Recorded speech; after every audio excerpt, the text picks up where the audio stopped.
राज्य में हठात कटा जीवनी कहार भी राशन कार्ड खाद्य जोगाण मंत्री कृष्णचंद्र पात्र यह सूचना देते 30,734 लोक ई केवाईसी करना 31 मार्च पर जना पड़िबो केते लोक ई केवाईसी करना मार्च पर फील्ड विजिट करी ई केवाईसी कहीं होइनी ताहार जांच करा जिवो 6,35,000 पोर्टाल जरिया पूर्वर आवेदन करछन्ते एबे सेमानकर सर्भे चली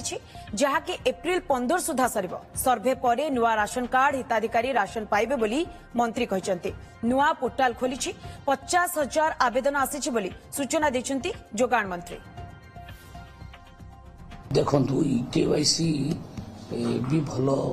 सफलता मिली आमको ई केवाईसी रे एपर्यंत भी 30,734 लोक एपर्यंत ई केवाईसी करना और जो स्पीड रे ई केवाईसी होउथला आउ से ई केवाईसी होने दिन को 1,000-1,200